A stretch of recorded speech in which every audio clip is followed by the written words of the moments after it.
Okay, gonna change the burner nozzle in your burner assembly. Real quick, tools you're gonna need. 5/16 nut driver, a small and a large adjustable wrench, 5/8 inch open-ended wrench, and a pair of pliers. First thing you're gonna wanna do is with the 5/16 nut driver, let's loosen the two nuts up top here that have the little wings that hold your transformer in place. So we'll loosen both of those up, slide those two wings out, and that's going to allow your transformer to open up back here. What we're going to do, the copper tube coming from your fuel pump where it goes into your burner housing, you'll just use a small adjustable. It's also 7/16 if you have that. I'm just going to loosen that up. Might get a drip of fuel out of there, that's fine. And then just gently bend that back out of the way. Be careful not to keep that copper hose in there, or tube.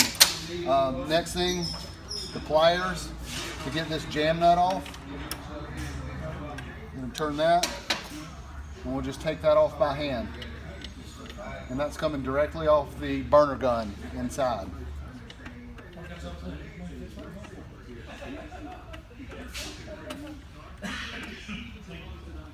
Pull that off. Now you're ready to remove your burner gun from the housing. You're just going to stick your hand in there. You got to just kind of wiggle it out. If you need to, you've got a mark over here that's also 5/16. That'll allow you a little more play. You just want to make sure you look and see where that is so you can put it back when you go back in there with it. A lot of times it'll just come right out. Okay.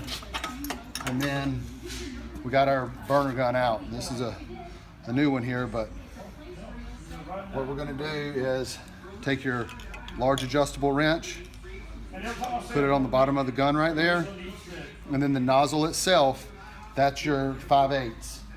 So get your 5/8 on there. Got a vise? If not, a little ground leverage is fine. Once you break it loose, it'll come off by hand. So let's just bring that out. It'll move right past those electrodes, okay? So that's your old one, dispose of it, grab your new one. When you're handling your new burner nozzle, be careful not to touch the front. That'll affect the pattern, the spray pattern going in to ignite. So just be mindful of that. And then you're just gonna install that new one. Be careful not to cross thread anything. It'll go in there nice and smooth. Take it all the way down by hand. And then I'm just going to tighten it back up with this 5/8 again. Just good and snug. It's always a good idea to double check while you're doing this your electrodes. Okay? So make sure there's no build up, no soot build up or anything on the front of those. Now when you reinsert your gun, you're going to insert it straight up, and then once I get it in there, I'm going to rotate it so it'll come back out the same way, back in the same way it came out. Right?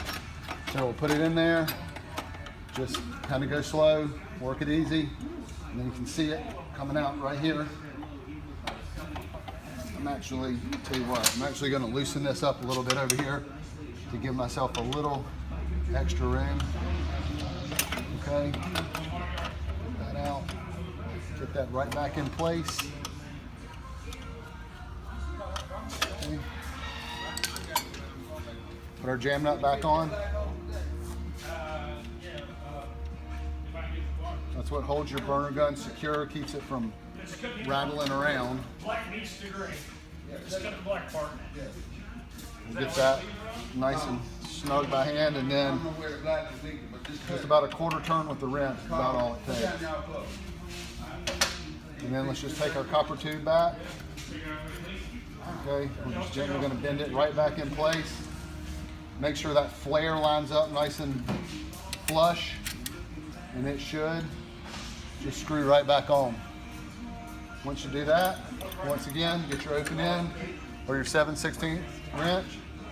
Just make sure that's good and snug. There we go, that'll do it. Be careful when you're closing your transformer back. Make sure all your wires get back down where they're supposed to be. None of them are pinched, so you don't end up shorten anything out. I'm just gonna make sure my fingers are tucking them in as they go. And then our springs right here on our transformer are gonna touch the top of your electrodes. So we're just gonna make sure all that's lining up just like it should. Should shut nice and flush, nice and easy. Shouldn't be having to force anything. Move those wing nuts back on top.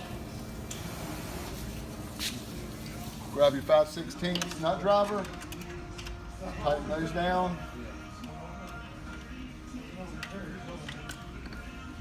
Get one of them. Got the second one. Everything's secure. Everything's nice and tight, ready to go.